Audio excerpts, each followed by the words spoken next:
What's going on out there, YouTube? This is SEO000 back at it again for a brand new movie review. These are not necessarily brand new movies, and actually they've already been out to theaters and back again. But without further ado, it's been a long time. You know I had to, y'all. Come on.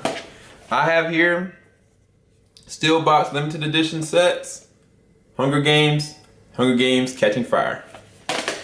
It's been a long time coming, y'all. I really was a fan of the first one. I was really excited for the second one when it was going to come out. I wasn't sure when it was going to come out or anything like that, but when it came out, I was just like, epic. And I saw the trailers and I had a lot of hype built up towards it, but just like the first one, when I first saw the trailer for it, I was like, what's so big about this, you know? And the big draw about it is they don't show you the meat of what happens to these kids when they're put inside of the games. I'm gonna dissect both of these, so this is gonna be a little bit longer review, but I'm gonna try to touch on as many points as possible. I've actually made a lot of the notes already for my review, but I've been waiting to trying to finally get a DSLR, and I was fortunate enough to get the Sony Nex 5.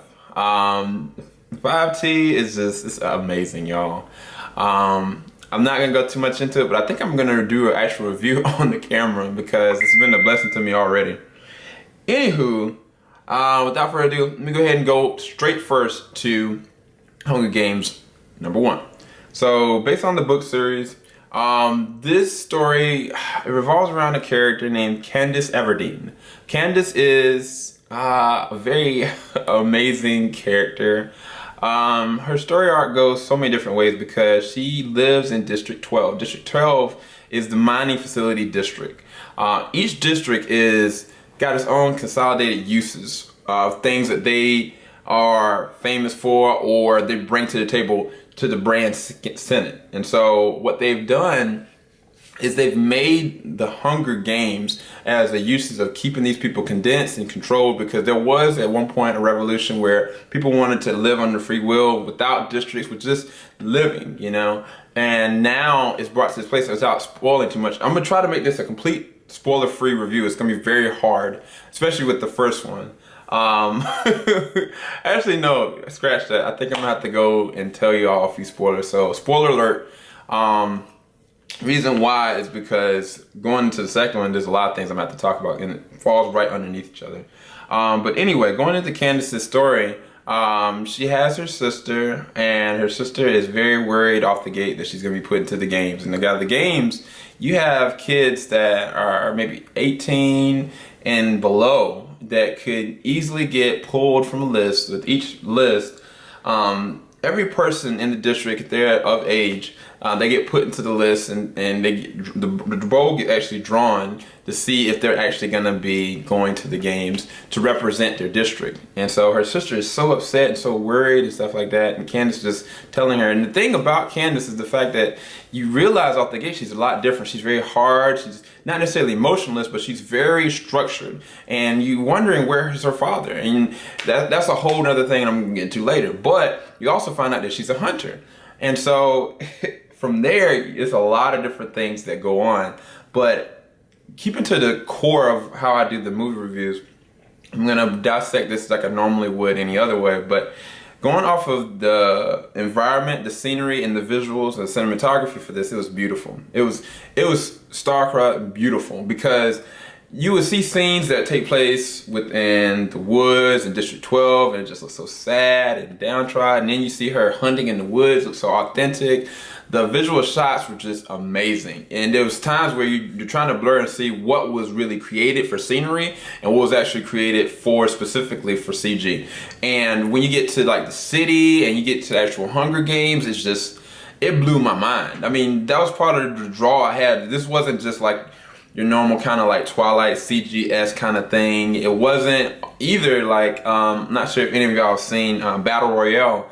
The Japanese, basically it's the Japanese version of the Hunger Games, but Battle Royale came before, and it had a sequel follow-up. A lot plays into each other, but this is a totally different themed kind of movie. Where Battle Royale, it was kind of just like the blood and guts thing. There's just always happening things. There was a strong buildup of character, and Jennifer Lawrence, who plays Katniss Everdeen in this, she was on fire. No pun intended. She's a girl on fire. Anyway, but at the point that you see her on film, at the point you see Peeta Mellark, who is another character that I'll go into later on, played by Josh, what's his name? Josh, I can't remember his last name. But if any of y'all seen the movie Bridge to Terabithia, one movie that probably made me cry, one kid's movie that probably made me cry. But he was a star of that and other movies since then. But I knew he had acting chops. But this movie, he owns the role of Peter. And when they're on screen, visually, they have this kind of chemistry that you can visually see. But the way that Jennifer Lawrence portrays her character so well, it's just amazing to actually watch and see as she interacts, as she's hunting, as she's trying to survive, as she's crying. The cinematography for it, the close-up pan shots, and even the shots that they do with the environment around this character are just amazing, because you're put into her world without knowing what's going on the outside. And if any movie that can actually do that cinematography wise and at the same time have visuals for the environment, they put a lot of dedication and effort to every single scene, which I feel like the way the director did it, I think he did a great job with that. So I'm gonna go through a few of my notes. When I thought about first with Candace, when I first kind of saw her kind of like interacting with her mother and with her sister, and even like her, I call her girl crush, portrayed by I forgot his name too. I'm sorry, y'all. It's a lot that I have to talk about. Anyway, one of the things I found when I saw her like interact with all these different people, that she has a lot built up from her past. And I'm going to go ahead and move straight into the character development, because that's what this really ties into. What I mean by that is when you see like her talking with her mother, there's a scene where something's happening to Candace and she's picked. Of course, we all know that's the reason for the whole Hunger Games. It wasn't her sister that got picked. She volunteered over her sister's behalf. Okay, spoiler. Sorry. But at a certain point, she told her mother, she said, look, suck it up. Like, you can't cry. You can't cry. Don't cry. I looked, I was like, what in the world happened? I thought, if I didn't know any better, that like she had control over her mother and she was upset. And I think there is a little bit of that, but what it boils down to is there was an accident that happened to Candace's and her sister's father. And so the husband's out of picture. So they've just been tending to themselves, and they've been living on hard times. You'll find more when you look at the movie yourself, but that, just her saying that to her mother, don't cry, don't cry. I was like, wow, she's got depth to her character. And also with her mother's character, it's like she just looked so down and upset, and it's just like, man, she's pitiful almost. I mean, she almost feels like this level of hopelessness. And even the whole scenery of the District 12 feels the same exact way. There was another scene, and she was talking with Peeta. Now, Peeta's character, Peeta Mellark, he's very mysterious. And what I felt was so interesting about the first movie is the fact that I'm always continuously guessing what his agenda is. Like I said, they do so well of pointing the picture straight from Candace's perspective. You don't know if Peeta is the one that's trying to manipulate her. There are times where when they first meet and Peeta's asking her questions about trying to get to know her and stuff like that, and she's having side flashbacks from a point where they were younger. Peeta was doing something, interacting in the mud with her. At the time, we didn't know what this was as the viewers. But like from Candace's perspective and looking at Peeta, like he's always being very helpful, always trying to push his weight and trying to help her, be selfless. It's even like he feels like he can't make it through the Hunger Games because everybody in the Hunger Games, whether you want to or not, you will die if you don't become the single victor. That's the rule, period. Like there's only one winner every single year. Supposed to be.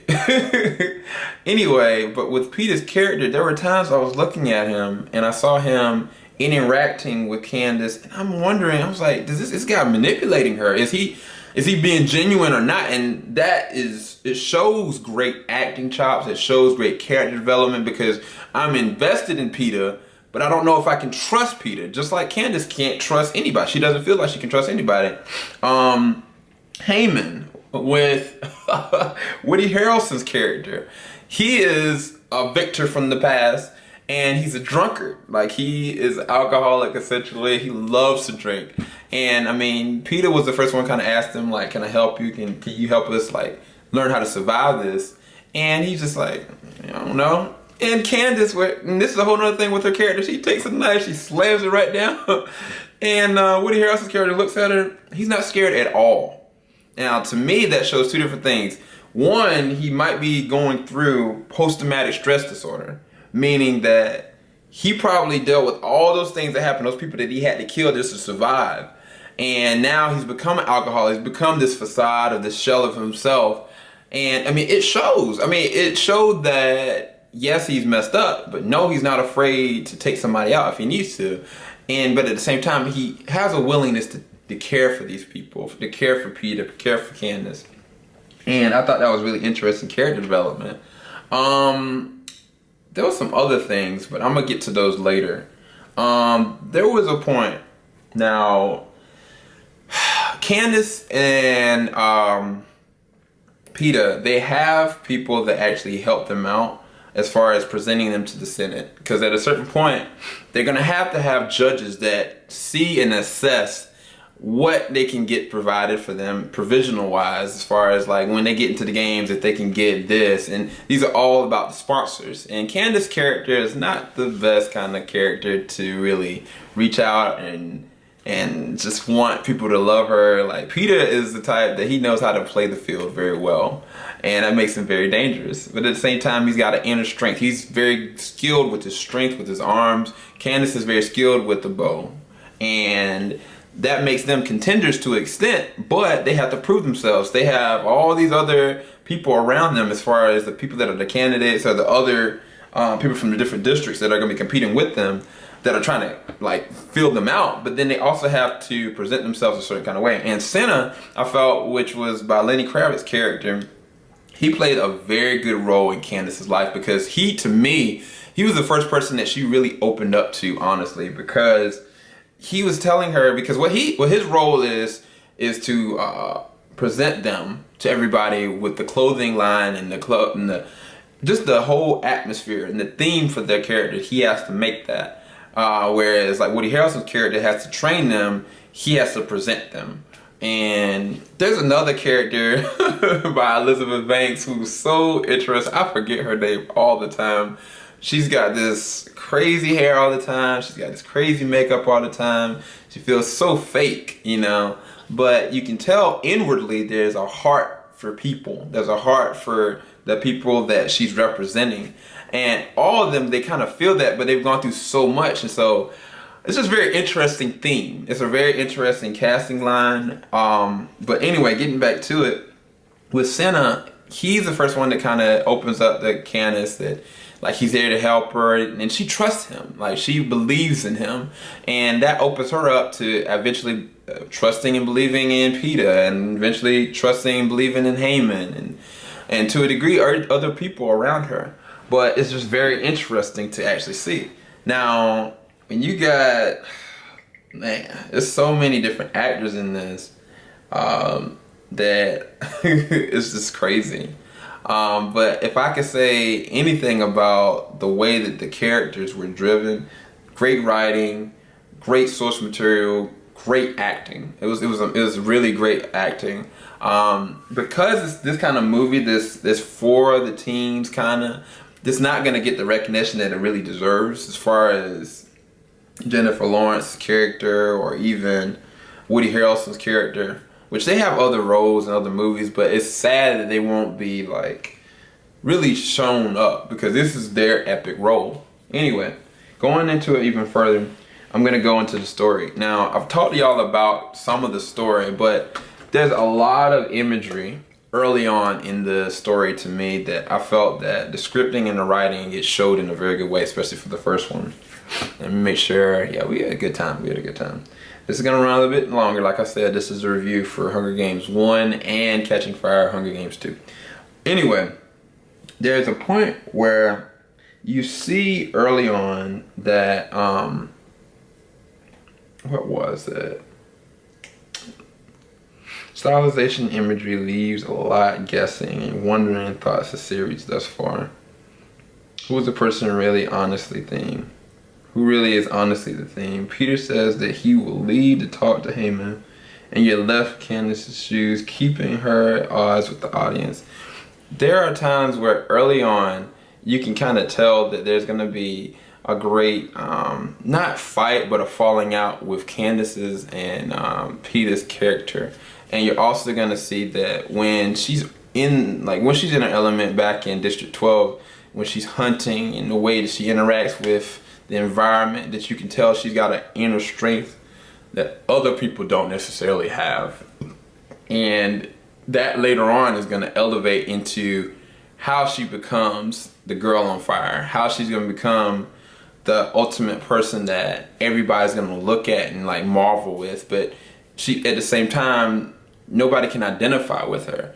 And great leaders, most of them, before they even start, they don't want to be leaders, you know. And I saw throughout most of the story so many different things that were foreshadowing for the next, which I can't talk about yet because I haven't gone to the review for it. But there's all that throughout most of the entire film. Let me see, what else? There it is. First person, reaping people can tell there's something different in the time around it. Yeah. You can get a feel that she is at home in the woods, foreshadowing when Candace is shot. Gotcha. There was a point where when Candace is kind of being assessed and judged by the Senate, and she picked up an arrow for the first time when she's there, and their arrow, and she tries to shoot it, she misses, and they just stop paying attention to her altogether. And you look at her and you see her like try to shoot again. She makes it a straight bullseye. Excellent shot, you know. And there was a point where she's looking at them, she's like, man, you know what? And we look at her, we see her like leaning back like she's about to shoot. She shoots the apple right next to the main game master's head and hits the arrow, draws their attention, and I was like, what in the world? So what happens is he goes back and Heyman talks to her, but Elizabeth Banks' character says, you know, whatever you do, this affects all of us. And I didn't see that as being like a big role, you know. I was thinking like, well, first of all, when I looked at the first time the movie itself, like I was like, it's not gonna be anything big, but now I see how it is and how it could be. Anyway, the foreshadowing comes ahead when you look at the second one, that exact statement that everything you do, whether you win, whether you try to save somebody, whether you go and try to be yourself, people are gonna watch. People are gonna have their own perception of stuff. And the way that this whole Senate and stuff is actually made, it's such a controlling kind of political theme. Like you got people that are oppressed and have no money, have nothing in all the other districts. And then you got the main core people that have all this flashy kind of clothes and stuff like that. They don't have a care in the world. You have little kids there like, oh, I want to go in the games. I want to play. And they have no idea or concept of what these people are being put through. And they don't care. And then it's like you have one main dictator, which I'm going to get into later. But it's very true. Everything that Candace does, everything is going to have an effect on everyone. It's not just with the group that she has, but it's like when you are in the dark and you are casting a light at a specific point, everything is affected around it because it's centralized on that light, you know? And so, anyway, without further ado, my review for The Hunger Games 1, I have to give it a 9 out of 10. I really enjoyed the movie. I really felt like everybody played their role to a T. I felt like it was very compelling. I felt like it left a lot open for another one. I had no idea at the time. This was like a 3-book series. Usually most of them are. But I really highly enjoyed it. So now, YouTubers, first time ever, 2 reviews at once. I'm kind of tired, I'm kind of hungry, but I got to do it. Part 2, Catching Fire, Hunger Games. It was excellent. I'll just go ahead and say that off the gate. I felt there were so many different things that happened in that one that it blew my mind, honestly, because when I saw it, I was like, what? What? Especially towards the end. And I'm gonna try to keep this one as much as I can spoiler free, but I don't think I'll be able to. One more thing I will say is that the first one, it felt like what Star Wars was. The very first Star Wars, A New Hope, was to me. And if that was New Hope, then Catching Fire was definitely The Empire Strikes Back. With like the way that Luke felt is the way that Candace felt. And this one's the best way I can describe it. Another thing about, if y'all got the 10 version, which I actually got this from Best Buy, I got it for $27.99. This didn't have any special features at all. I was very disappointed in this because I wanted to actually talk to y'all about the special features and go through everything. This one had a lot of special features. It was very well done. I'll go into that a little bit later. Yeah, let me go ahead and get into it. So, like I told y'all about the very first one, like how the scenery, the imagery, and everything and all that was really awesome and cool. Now, you've been brought full circle with a whole new cast of people. And not just that, not just a whole new cast of people, but the scenery is totally different because now you have adults that are fighting in the games. Now you have a whole different new kind of arena that now the CG for it was amazingly excellent. I thought that the environments and the past and even the way that they were dressed, like everything was just amazing because how they portrayed their characters, they showed that they, even though they're put back into this world and you see the characters or the actors playing these characters, like you can tell that there's been a growth in them. It's not just like a physical growth, but it's been an emotional and mental one. And every single one of them have been affected, from Candace's sister now asserting herself as kind of like the doctoral role and actually standing up and not being afraid of things or crying, and the mother and like holding her ground and standing her ground. And Candace now, she's a shell of herself, just like Haman. It reminds me of Haman, even when she was going and she was hunting in the woods. It was such a beautiful shot, and she was about to go and kill something in the woods, and all of a sudden she sees an image of somebody that she killed in the first Hunger Games, and it destroys her. She's got post-traumatic stress disorder, just like any other person that would be put through something like that would be. And it's like, even with Peeta's character, there's things that happen with him and Candace that it elevated him to live, to move, to survive, but it was all a part of a charade that they had to present for the Senate to be able to allow them to live. And I mean, that's a huge spoiler alert. They lived, but it's like, it's so important to talk about, because if you don't grasp it, like when they were actually dealing with what they dealt with in the first one, full circle here, it's just crazy, because now, like, even though they are the representatives of the District 12 that just won last year, they don't have any real intimacy with each other. They don't have any real relationship, even though you can feel it on them. It's very crazy. So I'm going to talk about some of the new characters, and I'm also talking about one specific character that was an older character that I didn't want to go too much into, because I knew if I talked about it back then y'all would be kind of spoiled for this one. But everybody knows him because he's such a devious character, but Donald Sutherland. President Snow himself. President Snow is a force to be reckoned with. In the first one, he was the one that was upset with the game maker because he shut up. He messed up, let's just say that. And he told him before he even made the decisions that he made, like, look, I like you. Please don't mess this up. Next day you find him on the news, he gone. It's all because of President Snow.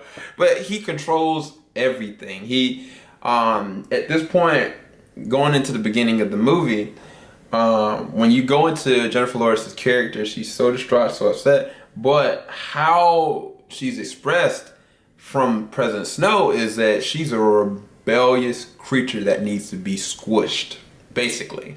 Because Donald Sutherland's character plays it to a T, man. Like, between him and the new game maker, Philip Seymour Hoffman, God rest his soul, they did a good job of creating the ultimate kind of villains for her, because she's not the combative type unless she's being pushed, unless somebody's coming against her family, and that's what he did. He went to her house because they were supposed to go and present, like, okay, they were the tributes and they won, and they wanted to present that everything is all gaga and goo goo. He went to her house where her family lives.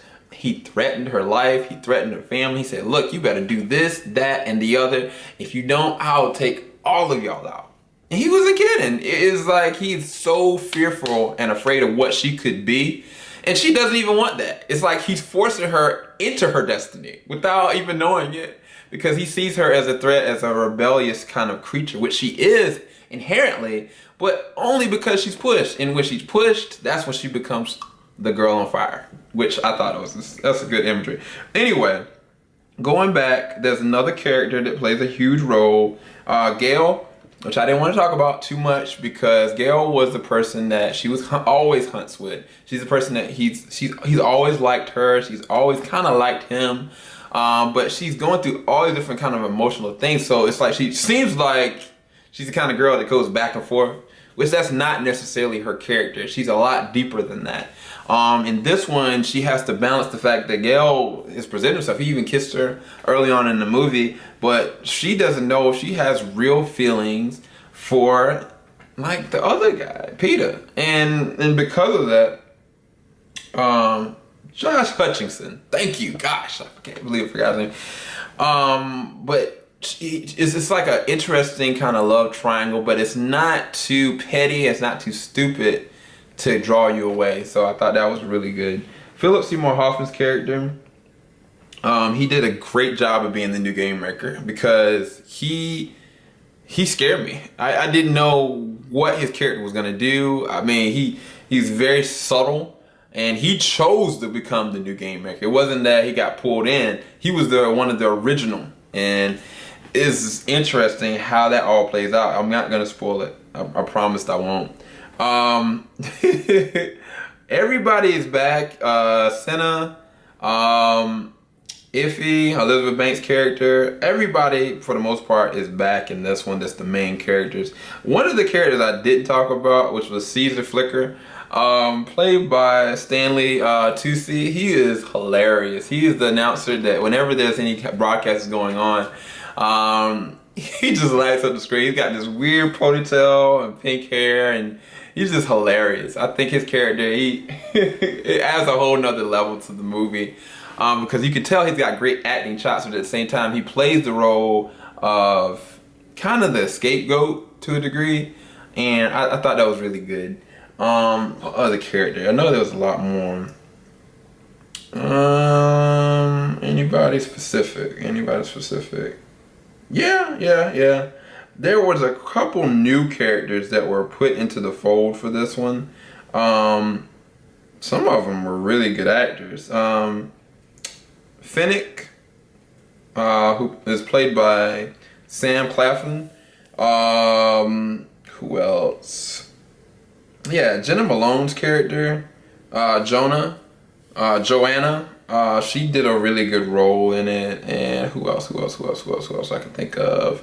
Oh, I couldn't forget Peoples. Jeffrey Wright, who BT. All these new characters, all three of these new characters, I thought has so much depth to them, because I felt that with each one of them, they had their own underlying like layers of when they were the victors and how that affected them, which Beatty was the technological nerd, which Flicker was the pretty boy. And I mean, even with Finnick's character, it was like I didn't know. I felt like he wanted to kill Katniss. I felt like it was a competition, you know?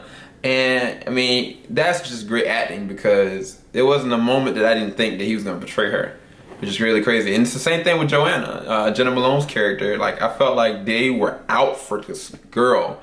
And it's the reason why we feel this way, or reason why I felt that way, is because of the way the story was written. And it was based on how, I think that's how the book was actually interpreted from Katniss Everdeen's eyes and her perception and what she sees on the back fold, but at the same time what she doesn't see. And it's just great imagery because I'm left wondering what are they going to try to do to hurt Peeta or Katniss. And I still, even with Peeta, there were times where I didn't know, even after the first one, that what he was going to do, what his true intentions are. Even though I know he loves her, I know this, like, I didn't know. And at any rate, as far as the story is concerned, I mean, from the start to the finish, I was involved. Every moment that there was a person that was fighting for their life, when a person was getting like tortured, you are immersed into it because the way they built the good foundation for the first one. And there was a point where Gale's character is getting tortured, and this is in District 12 before they even go to the games. And you see on Candace's eyes, like, as soon as she caught wind of it, she was going to protect him. She went in front of him, got knocked down, she got back up. She wasn't afraid to die. She wasn't. And what was interesting, that President Snow was correct in saying that we have to wipe all of them out. Because they about to tell everybody. Because with her standing up, you see Hamish stand up, you see Peeta stand up, and they weren't afraid. They got in front of a person that was about to torture Gale, whereas they would never have done something like that. You know, the revolution was here. You can see even the pictures and the signs and the Mockingjay everywhere. The Mockingjay, even though itself, the essence of it was when, in the first one, her sister gave her the Mockingjay pen. Or no, Jennifer Lawrence got the pen from a person at a store, and she gave it to her sister not to be afraid. Her sister gave it back to her because she was actually the one that decided to actually do it. And so because of that, like, it's an interesting dynamic, and I really love that part about the significance of the Mockingjay because of the meat and the story behind it. Anyway, but it was just 3 times better. I'm gonna try to go through my notes and see if there's anything that I can kind of break down for y'all. Yeah, I went through that.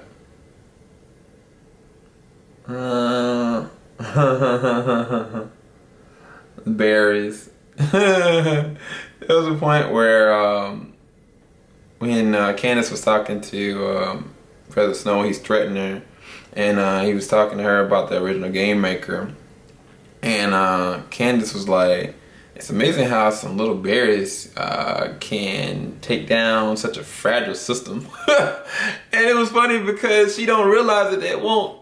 The berries were a representation of her. Like, she was the one that broke the system.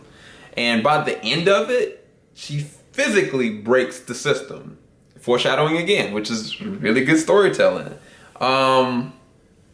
It's just so many different things. It was like the Game Maker, the new Game Maker, Philip Seymour Hoffman's character, when he has a dance with her and decides and tells her he's going to do this and do that. And there's this harshness about him. It's just like you're left with the mystery and the intrigue, and then like you're rooting for Candace, but at the same time you're intrigued by these other characters around, and you're just kind of put through a whirlwind.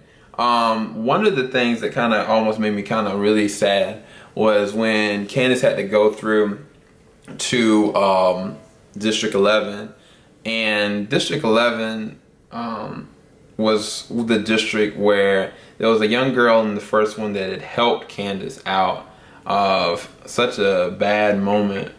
And how do I express it? Like, that was Candace's surrogate sister, and she died trying to help Candace live. And it was just so sad because when Candace went to the other district, and it was for Rue. Rue was a person that, like I said, that was her girl. She got killed, and Candace had to watch her die, and she went like this, salute the district. She had to go back and talk to her family, and Like she had said her expressions of respect, and then this older black man got up, went like this. That was a sign of rebellion. And they went, they took him, shot him right in front of her. And it was so sad. Because Candace is dealing with, like, she told him, she's like, what do I do? How do I stop this? How do I stop this? He was like, look, this doesn't end on this train. This is something you are put through. You just have to endure it, you know? And it's just so sad because it shows, like, under the fold of this whole entire world that they're kind of going through, that there are so many terrible things that are happening. And, like, Candace doesn't even know. Like, she doesn't see how she can be a leader amongst the people that are getting persecuted such as this, but she knows she has to do something. Anyway, without further ado, like I said, there was so many different things with it, and I mean, for me to really go through it like I really want to, I'd have to spoil everything. I mean, I mean, like, the fact that Candace's role in the first one inspired her sister to be stronger, it inspired even people like Senna to stand up for injustice, and it's just so many different things. Like, even Iffy in this one, she was like crying because she's like, why are y'all being put under this much turmoil? Y'all are just kids, y'all are great kids, y'all are great people, but yet y'all are being put through this is wrong, you know? And it's just so many different things that happen. There's so many different build-ups. I guess I'm gonna have to go through a spoiler-filled review of this because I have so many notes that I didn't even expect. But to make a long story short, by the end of the movie, there's a scene where Jennifer Lawrence's character, she's looking at the screen, and I'll try to imitate this. She's looking at the screen, she's so upset, she's so sad, and she's so distraught, and then it's just nothing but fear. And then it just turns to anger. And you can see it in her eyes so well that it blew my mind. And if you understand what it is, if you've ever seen it, if any of y'all have seen it, you'll know what I'm talking about. But the way that she acted it, either you'll think like, man, it was too much, it was overacting, or you will get it. Because I got it through just looking at her eyes of what took place, how that affected her, and what she's gonna do about it. Like, because at a certain point, just like if any of y'all looked at the Vampire Diaries, vampires can turn their emotions off, and when that happens, look out.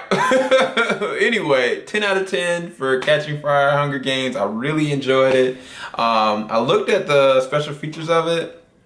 I really enjoyed the special features. They were very long. They do a great job of talking about information from the first one. So even though I didn't have special features for this one, like Catching Fire, the box set, Steel Edition, had so much to talk about the first one that I wasn't too lacking in anything. They gave great detail for every single character, everyone that I didn't even talk about. The set designs, the cinematography, they go into so much detail that, like, it was like hours worth of extra features and even deleted scenes that I highly recommend you go and check out. Again, I'm sorry it took so long. I had to chop a couple things out. Apologize for not knowing some of the names. It's 2 movies I've ever done, 2 movie reviews at once. But I hope y'all enjoyed my movie review. If y'all have any kind of comment, any video responses, please send it at the bottom. Press the like at the bottom if you like this video. If you didn't, press the dislike, which please don't do that. At any rate, without further ado, this is SEL220 signing out. Deuces.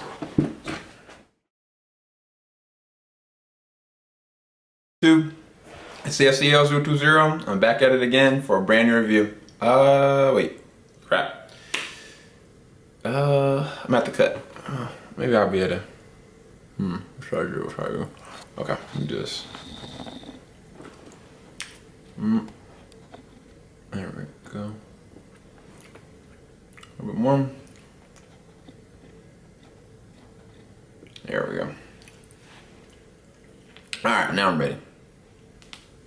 This is a blooper. I think I'm gonna start doing this blooper reel.